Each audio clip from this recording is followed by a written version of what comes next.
بسم اللہ الرحمن الرحیم۔ شروع اللہ کے نام سے جو بڑا مہربان نہایت رحم فرمانے والا ہے۔ یہ لال عشق خون بہا پر مبنی رومانوی ناول، قسط نمبر 15۔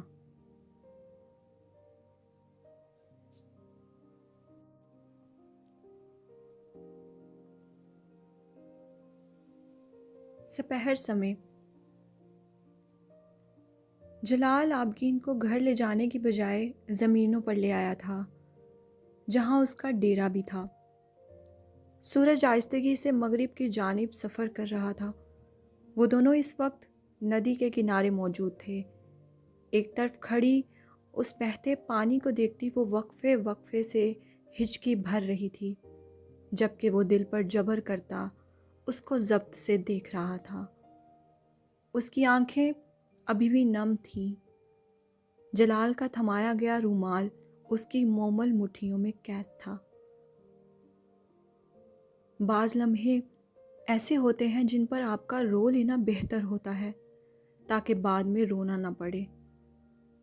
وہ چاہتا تھا وہ ایک ہی بار میں اپنے ماں باپ کو رو لے، کیونکہ باقی عمر بھر وہ اسے رونے نہیں دینے والا تھا۔ ایسے باپ کے لیے تو بالکل بھی نہیں۔ کتنے ہی پل خاموشی کی نظر ہو گئے۔ ان دونوں کے درمیان آبگین کے آنسو اور جلال کے صبر کے علاوہ اور کچھ نہیں تھا۔ اور جب جلال جہانگیر کے صبر کا سانس لینا دشوار ہو گیا تو ایک مضطرب سی پکار اس نے اسے لگائی تھی، زماں آبگینے، اور وہ اسے دیکھنے پر مجبور ہو گئی تھی۔ جواباً جلال نے خلوص بھری مسکراہٹ کے ساتھ اسے دیکھا تھا۔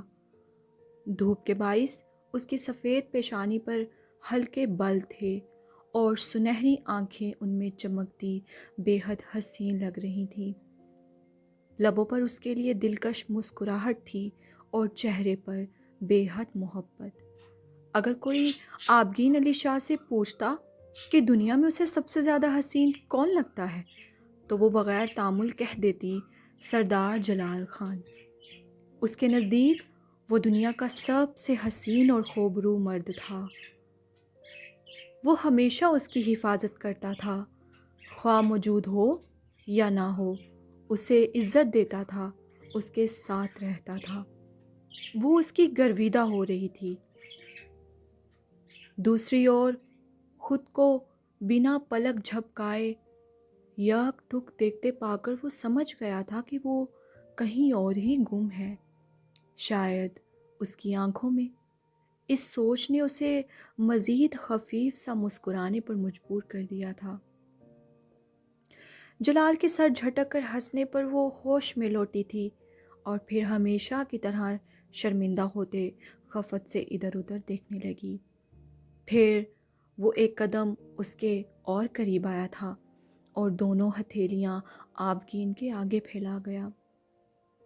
چند پل وہ ہاتھ مروڑتی اس کی سرخ بھاری ہتھیلیاں دیکھتی رہی اور ہاتھ میں پکڑا اس کا رومال اس کے داہنے ہاتھ پر رکھ گئی جس پر اس کے آنسوؤں کے نشان تھے۔ اس کے اس عمل پر وہ دبی سی ہنسی ہنسا تھا۔ وہ ہاتھ مانگ رہا تھا اس سے اور وہ رومال دے رہی تھی، مگر وہ بھی اپنے نام کا ایک تھا۔ اس رومال کو عقیدت سے اپنے دل کے ساتھ مس کر کے جھولی میں رکھتا واپس اس کے آگے ہاتھ کر گیا اور منتظر آنکھوں سے اسے دیکھنے لگا، جو ہمیشہ کی طرح اپنے ازلی انداز میں اسے چور نگاہوں سے دیکھ رہی تھی۔ جب کوئی راہ فرار باقی نہ رہی تو آخر کار اپنے لرزتے ہاتھ اس کے ہاتھوں میں سونپ گئی اور یہیں جلال جہانگیر کی روح تلک راحت اتری تھی۔ آبگین کے ہاتھوں کی اوپری جلد کو اپنے انگوٹھوں سے سہلاتے اس نے ایک لمحے کے لیے بھی اسے اپنی نظروں سے اوجھل ہونے نہیں دیا تھا۔ اس کے نقش نقش کو وہ بے قراری سے دیکھ رہا تھا۔ کتنی معصوم تھی نا وہ، اور سب سے بڑھ کر بے جرم۔ آج جو سلوک اس کے ساتھ اس نے ہوتے دیکھا تھا جلال کی روح تک کو تڑپا گیا تھا۔ وہ اس سب کی تو مستحق نہیں تھی، وہ تو پیار کیے جانے کے قابل اور عزت دینے کے لیے خلق کی گئی تھی۔ اپنے اندر جلتی اس آگ اور اذیت کا اظہار اس نے جھک کر اس کے ہاتھ چومتے کیا تھا۔ جلال کے چہرے کے آگے اس کے وجود کا سایہ تھا۔ دوسری جانب اپنے ہاتھوں پر ان محرم ہاتھوں کی مضبوط پکڑ اس بات کی گواہی دے رہی تھی کہ جب تک وہ اس کے ساتھ ہے کوئی اسے چوٹ نہیں پہنچا سکتا۔ جب جب وہ ارد گرد ہوتا وہ خود کو سب سے زیادہ محفوظ سمجھتی تھی۔ بھلے ہی یہ رشتہ تلخ حالاتوں میں جڑا تھا مگر وہ دونوں ایک دوسرے کے لیے بہترین انتخاب تھے۔ سست دھڑکتے دل کے ساتھ اس نے دیکھا تھا اس شخص کو اپنے ہاتھوں پر جھکتے، اس کے دونوں ہاتھوں پر باری باری لب رکھتے وہ اسے معتبر کر گیا تھا۔ تمہیں پتہ ہے آبگین، میں ہر نماز کے بعد اللہ سے ایک ہی دعا کرتی ہوں کہ تمہارے نصیب مجھ جیسے نہ ہوں، تمہیں عزت کرنے والا، پیار کرنے والا شوہر ملے جو ہم وقت تمہاری ڈھال بن کر کھڑا رہے، تم پر کبھی ایک آنچ تک نہ آنے دے۔ اپنے سامنے سر جھکائے اپنے شوہر کو دیکھتے اس کی سماعت سے اپنی والدہ کا جملہ ٹکرایا تھا اور آج اسے لگا تھا اس کی والدہ کی دعا قبول ہو گئی ہے۔ یہ لمس، یہ عقیدت، یہ محبت آبگین کے زخموں پر مرہم کی سی تھی۔ اس کے وجود میں ٹھنڈک کی ایک لہر سی اتری۔ جلال کے سر اٹھانے پر وہ فوراً اپنی نظروں کا زاویہ بدل گئی۔ بائیں آنکھ سے آنسو ٹوٹ کر رخسار پر بہا تھا جو کم سے کم جلال سے مخفی نہیں رہا تھا۔ بیٹھ جائیں، کھڑے رہ کر تھک جائیں گی، نرمی سے کہتے اس نے اسے اپنے ساتھ پڑے پلنگ پر بٹھا دیا اور خود اس کے سامنے آ گیا۔ آبگین کے چہرے سے صاف ظاہر تھا کہ وہ کچھ کہنا چاہتی ہے مگر شاید کہنے سے ڈرتی ہے۔ آپ کے دل میں جو بات ہے بلا جھجک مجھ سے کہہ سکتی ہیں، اور یہ ڈھارس بندھانا اسے بولنے کے لیے اکسا گیا تھا۔ چند ثانے لب پھڑ پھڑا کر جملے جوڑنے کے بعد وہ بولی، آپ کو گولی نہیں چلانی چاہیے تھی، وہ میرے بابا ہیں۔ اور بلا شبہ جلال کو اس سے کسی ایسے ہی جملے کی امید تھی اور یقیناً یہ جملہ اس کی مسکان کو چھیننے کے لیے کافی تھا۔ اس کے چہرے پر واپس سنجیدگی عود آئی تھی جو آبگین نے نہیں دیکھی تھی۔ وہ سر جھکائے کہہ چکی تھی جو کہنا تھا۔ دوسری جانب وہ بمشکل خود کو کچھ سخت کہنے سے روکے ہوئے تھا۔ اپنے ترش الفاظوں سے وہ اسے مزید تکلیف نہیں دینا چاہتا تھا جو آج پہلے ہی کافی تکلیف کاٹ چکی تھی۔ سو چند ثانے خاموش رہا۔ آبگین کا دل تیز دھڑکتا کہہ رہا تھا کہ اب وہ کچھ سخت کہے گا، اب کہے گا، اور پھر اس نے اسے کہتے سنا تھا، معافی چاہتا ہوں کہ میں نے ان پر گولی چلائی جبکہ مجھے اسے جان سے مار ڈالنا چاہیے تھا۔ اگلا جملہ اس نے دل میں کہا تھا۔ آبگین نے سر اٹھا کر شاکی نظروں سے اسے دیکھا تھا۔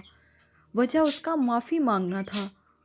وہ تو اس سے کسی نفرت آمیز جواب کی توقع کر رہی تھی مگر اس کے برعکس وہ معافی مانگ چکا تھا، اور تو اور آبگین کا فقط چہرہ دیکھتے اپنے چہرے کی نرمی میں مسکراہٹ کا اضافہ بھی کر گیا تھا۔ معذرت قبول کریں زما ملکہ، میری ملکہ۔ پہلے معافی مانگی پھر دل پر ہاتھ رکھتے ملکہ قرار دے دیا۔ جس سبب وہ جو تنے شوقڈ تاثرات لیے اسے دیکھ رہی تھی اس کے آخری لفظ پر اس کے عارضوں پر لالی چھلک اٹھی تھی، لہٰذا فوراً پلکیں گرائیں اور تھوڑی حلق کے ساتھ چپکا لی۔ مگر جلال کے رومانوی جملے ابھی ختم نہیں ہوئے تھے۔ اس نے مزید کہا تھا، اگر آپ کی اجازت ہو تو میں آپ کو گلے سے لگانا چاہتا ہوں۔ کہتے اس نے دونوں بازو اس کے لیے واہ کیے جیسے وہ دوڑتی ہوئی اس کے سینے سے آ لگے گی، اور اس وقت آبگین نے شدت سے خواہش کی تھی کہ اے کاش وہ قوت سماعت سے محروم ہوتی، وگرنہ یہ آدمی اپنی صاف گوئی سے ضرور کسی دن اس کی جان نکال لے گا۔ یہ تہ تھا، وہ بس غش کھانے کے قریب تھی۔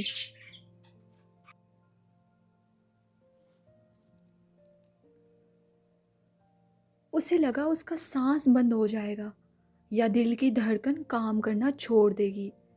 چنانچہ وہ کرنٹ کھا کر پلنگ سے اٹھی تھی، اور صرف یہی نہیں، وہاں سے دوڑنے کو بھی ہوئی تھی جبھی وہ اس کی کلائی تھام گیا تھا۔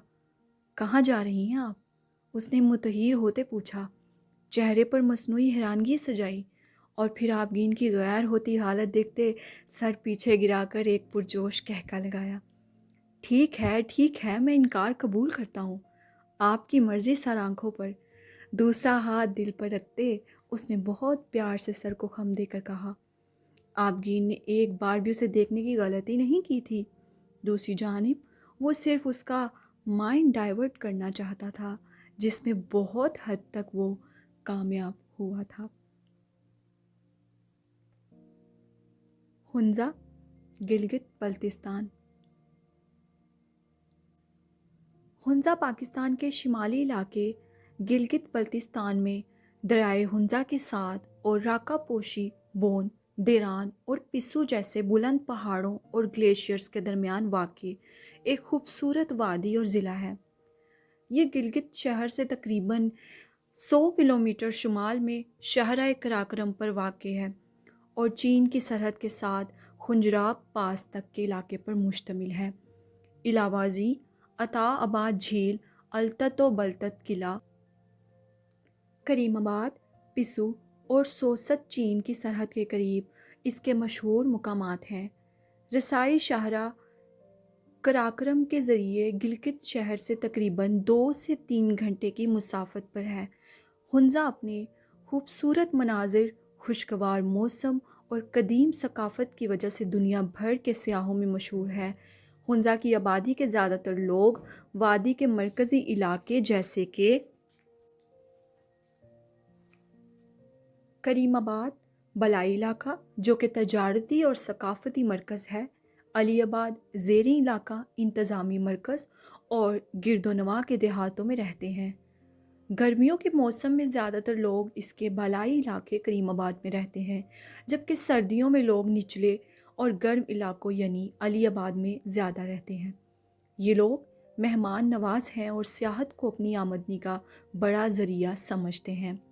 تاہم اس کے بالائی علاقے یعنی کریم آباد میں ایک چھوٹی سی پہاڑی پر بہت ہی خوبصورت گھر تعمیر کیا گیا تھا، جس کے سامنے کا اوپری آدھا حصہ مثلث شکل کا تھا۔ اس مضبوط گھر کو نفاست سے کیے گئے لکڑی اور شیشے کے کام سے مزید حسین بنایا گیا تھا۔ بھورے اور سفید رنگ کے امتزاج سے بنا یہ گھر اپنی خوبصورتی کا منہ بولتا ثبوت تھا۔ اس گھر کے انٹیریئر اور آؤٹر ڈیزائن کا کاریگر اور کوئی نہیں، خود جلال تھا، اور ایسے ہی کئی اور گھر پاکستان کے مختلف شمالی پہاڑی علاقوں پر موجود تھے جو جلال کی ہی شاہکاری کا حصہ تھے۔ مراج اور انجم ان دنوں یہیں ٹھہرے ہوئے تھے۔ رات سمے دوسرے پہر 11:30۔ میں تجھ پر تھوکنا بھی پسند نہیں کرتا، 2 ٹکے کی ناچنے والی۔ کمرے کے نیم ملغلرے اندھیرے میں اپنے بستر پر سوئی انجم کے دماغ میں اس رات ہوئے حادثے کے واقعات چل رہے تھے۔ سعد چودھری کا اسے بربریت کا نشانہ بنانا، جبین آرا کو قتل کرنا، اور وہ تمام قیامت جو اس رات ان پر برپا کی گئی تھی، جس نے ان کی زندگی کا صفحہ لمحے بھر میں پلٹ دیا تھا، اور ایک نیا باب، ایک نئی کہانی شروع ہوئی تھی۔ پسینے میں شرابور، نقاہت زدہ بدن لیے، بستر کی چادر کو دبوچتے، سر ادھر ادھر مارتے وہ بڑبڑا رہی تھی، آپا نہیں، آپا مت مارو انہیں۔ معراج دائیں طرف دیوار میں نصب چوکور شکل کے ووڈ برننگ سٹوو میں لکڑیاں رکھ رہا تھا۔ کچھ دیر پہلے ہی وہ شیر شاہ سے واپس لوٹا تھا۔ انجم سو چکی تھی اور کمرے میں معمول سے زیادہ ٹھنڈ تھی، لہٰذا وہ مزید لکڑیاں جلا رہا تھا جبھی اس نے انجم کو خوف سے بڑبڑاتے سنا۔ پہلے اس نے گردن پیچھے موڑ کے اسے دیکھا اور پھر فکر مند سا تیزی سے اٹھا اور اس کی اور گیا۔ رومال سے ہاتھ صاف کرتے اس نے ہلکا سا اس پر جھک کے اسے پکارا اور بہت پیار سے اس کے بالوں کو سہلایا۔ انجم، اتنی سردی میں بھی اس کا چہرہ اس خوف کے باعث مکمل پسینے سے بھیگا ہوا تھا۔ معراج نے اپنی سفید قمیص کا دامن پکڑا اور بہت نرمی سے اس کے چہرے کے پسینے کو پونچھنے لگا۔ ایسا کرتے ہوئے تکلیف اس کے چہرے سے صاف عیاں ہو رہی تھی۔ تبھی وہ درد سے دبا سا چیختی اٹھ بیٹھی۔ نیم بیدار وہ مکمل حواس میں نہیں تھی۔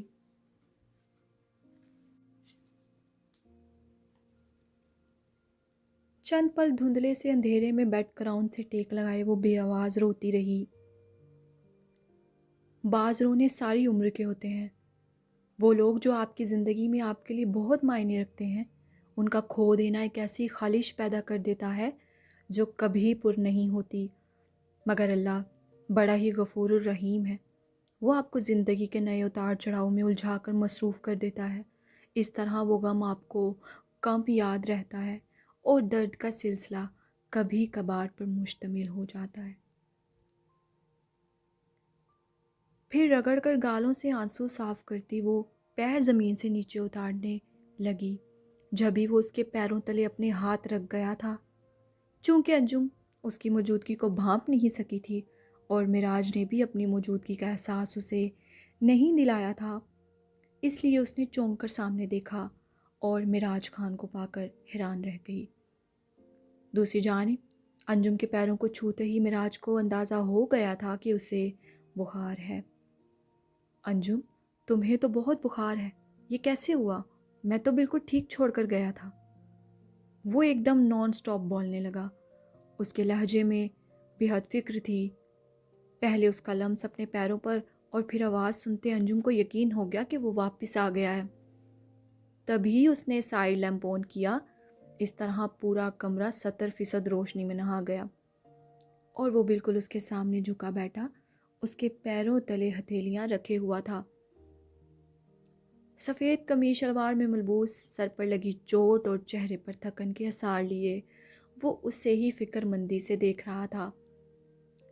اور معراج کو دیکھتے ہی انجم کے اندر پنپتے غصے کو چنگاری ملی تھی۔ تبھی اس نے کھینچ کر اس کے ہاتھوں سے اپنے پیر نکالے۔ تمہیں کیا فرق پڑتا ہے؟ اس کے شدید غصے بھرے رد عمل پر وہ خوب سمجھ گیا تھا اس ناراضگی کے پیچھے چھپی وجہ۔ لہٰذا دوبارہ پیر تھام کر اس نے کہا، آئی ایم ریئلی سوری، مجھے بہت ضروری کام تھا، ایسے نیچے مت اترو، فرش ٹھنڈا ہے۔ اب وہ اس کے پیروں میں سائڈ پر پڑے سلیپرز پہنا رہا تھا اور یہی عاجزی اسے زیر کر رہی تھی۔ وہ کیسے بنا کسی جھجک کے اس کے پیروں کو چھو سکتا تھا؟ کیا کوئی مرد ایسے بھی کر سکتا تھا؟ خاص طور پر تب جب وہ خود بادشاہ ہو۔ ہاں، وہ بادشاہ ہی تو تھا، اپنی سلطنت کا، اپنے شہر کا، مگر اس کے عمل انجم آرا کو حیران کر جاتے تھے۔ مرد جب عشق میں مبتلا ہوتا ہے تو اپنے اندر سے غرور و تکبر کو ختم کر دیتا ہے۔ عاجزی عشق کا پہلا اصول ہے۔ وہ جو اس کے اس عمل سے نرم پڑ رہی تھی، 2 دن کے اس کے غافل پن کو یاد کرتے ہتک امیز کہتے اس سے دور ہوئی۔ چھوڑو مجھے۔ تمہیں اتنا تیز بخار کیسے ہوا؟ اور وہ سنوبر کہاں ہے؟ اسے میں کس لیے یہاں لایا ہوں؟ اب وہ نہایت ہی غصے سے کہہ رہا تھا۔ تم یہیں رکو، میں اسے بلا کر لاتا ہوں۔ اور اس سے پہلے اجلد میں اٹھتا وہ کندھے پر ہاتھ رکھ کے اسے روک گئی تھی۔ یہ کوئی وقت نہیں ہے کسی لڑکی کا دروازہ کھٹکھٹانے کا۔ میں بالکل ٹھیک ہوں، میڈیسن کھائی ہے میں نے، صبح تک بخار اتر جائے گا۔ ٹھہر ٹھہر کر کہتے وہ رخ موڑ گئی۔ اف، اس کی یہ ناراضگی! معراج لب بھینج کے رہ گیا۔ اس کے گال اور ناک غصے کی شدت سے سرخ ہو گئے تھے۔ وہ ضرور اسے کچھ بہت کھڑی کھوٹی سنانا چاہتی تھی، ایسا معراج کو لگ رہا تھا۔ I am sorry. اس کو دیکھتے اس نے ہلکی آواز میں یہ تیسری بار معافی مانگی تھی۔ وہ چہرہ اس کی جانب کرتے ایک ہاتھ سے اس کے کالر کو دبوچ کے اس کا چہرہ تھوڑا اپنے قریب کر گئی۔ کہاں تھے تم 2 دن سے؟ خالص بیویوں والا سوال تھا۔ معراج کے دل میں گدگدی سی ہوئی، مگر اس کے ان غضبناک تیوروں نے اسے غلطی سے بھی ہنسنے کی کوشش نہیں کی تھی۔ اگر کرتا تو وہ ضرور اسے تھپڑ جڑ دیتی، لہٰذا سنجیدہ رہنے میں ہی عافیت جانی۔ مگر سیاہ آنکھیں خوب مبہم ہو رہی تھیں۔ اپنے کالر پر اس کے چھوٹے سے ہاتھ کی یہ مضبوط پکڑ وہ دل ہی دل میں کھل اٹھا تھا۔ میں ضروری کام سے گیا تھا انجم، اس نے بے چارگی سے جواب دیا۔ اب اسے کیا بتاتا وہ کیا کرنے گیا تھا؟ انجم کے سوال پر سعد چودھری کا چہرہ آنکھوں کے سامنے دوبارہ آیا تھا، اور اس نے شدت سے خواہش کی تھی کہ وہ اسے ایک بار پھر دردناک موت دے دے۔ معراج جہانگیر خان انجم آرا کے لیے کچھ بھی کر سکتا تھا، حتیٰ کہ کسی کا خون بھی، اور وہ ایسا کر چکا تھا۔ کیا مجھ سے زیادہ ضروری بھی کچھ ہے تمہاری زندگی میں؟ انجم کے سوال پر وہ ہوش میں لوٹا اور فوراً تیزی سے نفی میں دائیں بائیں سر ہلاتا آخر میں ہنسنے لگا۔ ایسا کرتے ہوئے وہ کوئی چھوٹا سا معصوم بچہ معلوم ہو رہا تھا۔ تاہم اس نے غصے سے اس کا کالر چھوڑا۔ میری زندگی میں تم سے زیادہ اہم اور کچھ بھی نہیں ہے، کچھ بھی نہیں۔ اس کے دونوں ہاتھ پکڑ کے وہ سچے دل سے کہہ رہا تھا، اور سچائی کی یہ لو وہ اپنے دل تک محسوس کر رہی تھی۔ مجھے معاف کر دو، وعدہ کرتا ہوں کہ آئندہ کبھی شکایت کا موقع نہیں دوں گا۔ پھر کہتے وہ اس سے قبل جھک کر اس کے ہاتھ چومتا، جب وہ اپنے ہاتھ کھینچتی اس کے ارادے کو ناکام بنا گئی، اور معراج اپنا سا منہ لیتے لب پھیلا کر رہ گیا۔ کوئی بات نہیں، اگلی بار صحیح۔ اس نے دل ہی دل میں خود کو دلاسا دیا اور اس کے ساتھ اٹھا اور اسے سہارا دے کر واش روم کی جانب لے گیا۔ انجم کی ترش حرکتوں پر وہ اندر ہی اندر خود کو کوس بھی رہا تھا۔ وہ بے حد ناراض تھی، جس کا اظہار وہ بہت اچھے سے کر رہی تھی، اور اس سے بہتر کون جانتا تھا کہ اسے منانا آسان نہیں ہے۔ اندر داخل ہوتے اس نے واش بیسن کا ٹیپ کھولا۔ اب اس کا چہرہ اور بازو خود اپنے ہاتھوں سے دھو رہا تھا۔ اس تیمار داڑھی پر انجم نے اسے ذرا برابر بھی نہیں ٹوکا تھا، اور چہرے پر بلا کی خفگی ہنوز چھائی ہوئی تھی۔ پھر وہ اسے پشت سے حصار میں لیے باہر آیا۔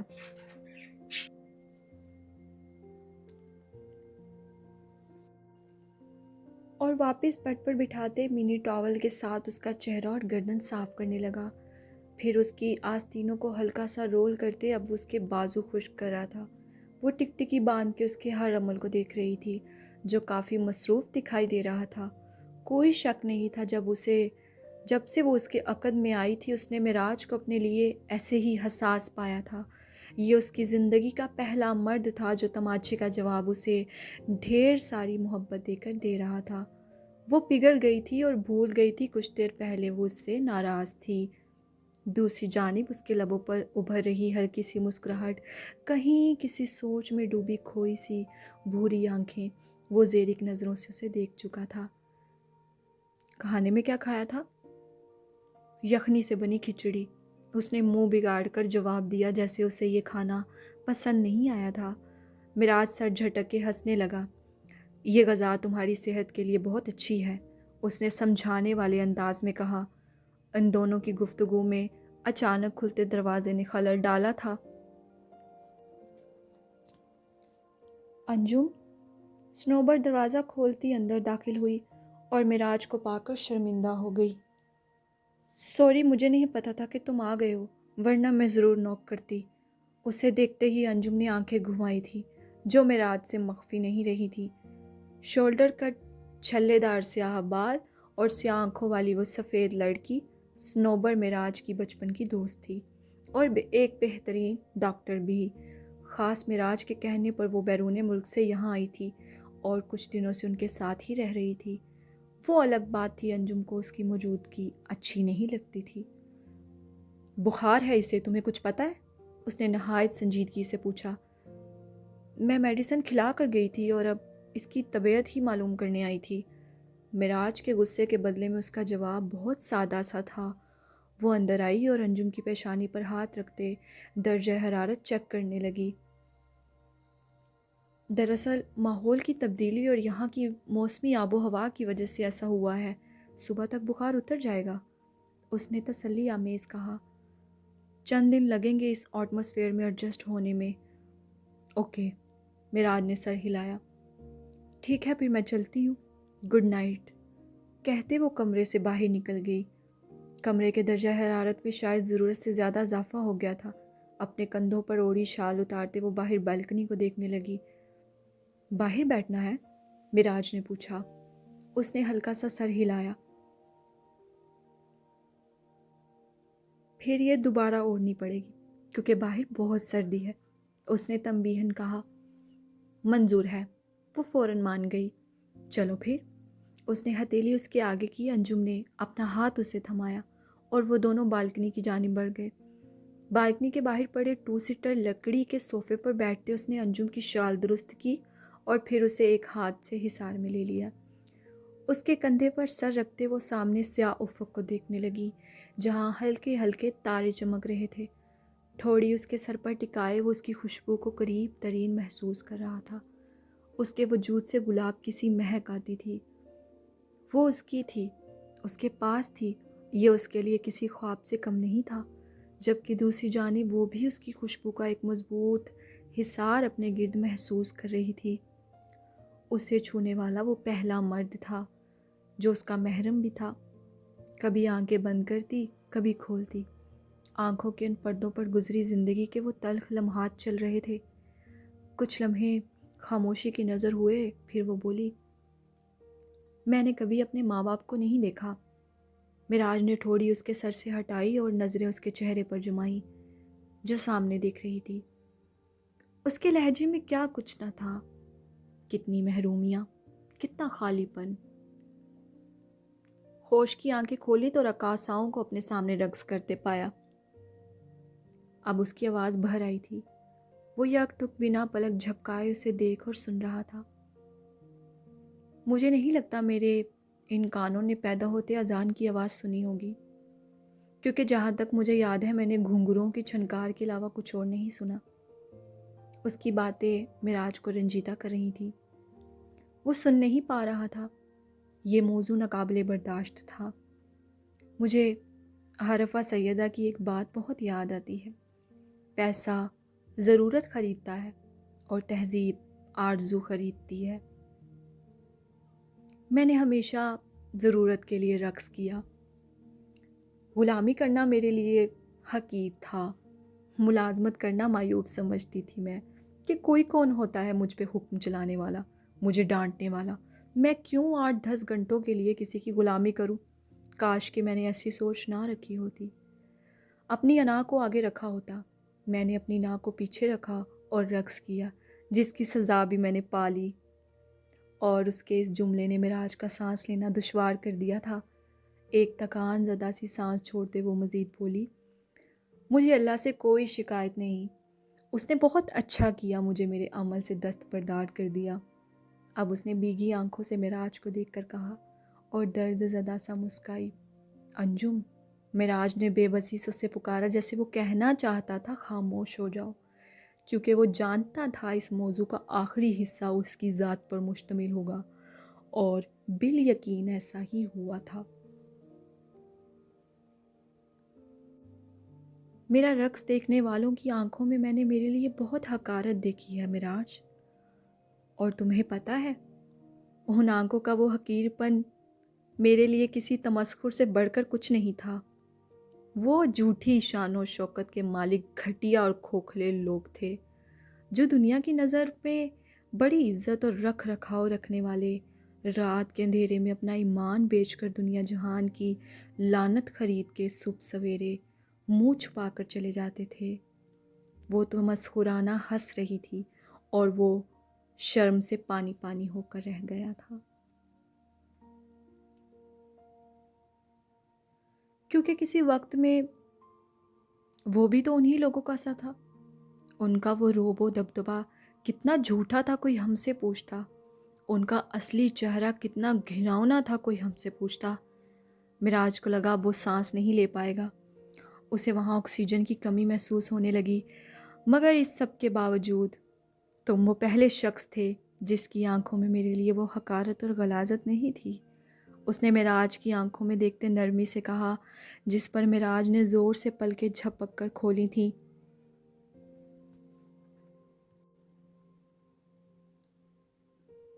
تم دل پر وار کر رہے تھے۔ اب وہ بے بسی سے ہنسی تھی، سر جھکا کے، جیسے اس پر اختیار نہ تھا، اور یہی میرے لیے وبال جان بن گیا۔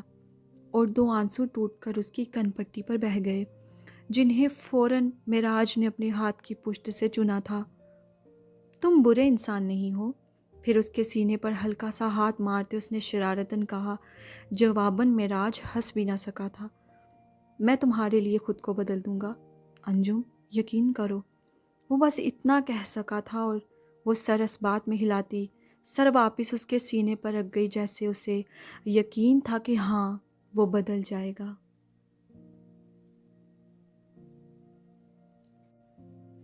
جاری ہے۔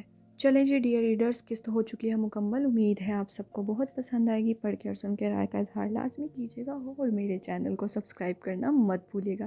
جلد انشاءاللہ حاضر ہوں گے ایک نئی قسط کے ساتھ۔ مجھے دے اجازت۔ اللہ حافظ۔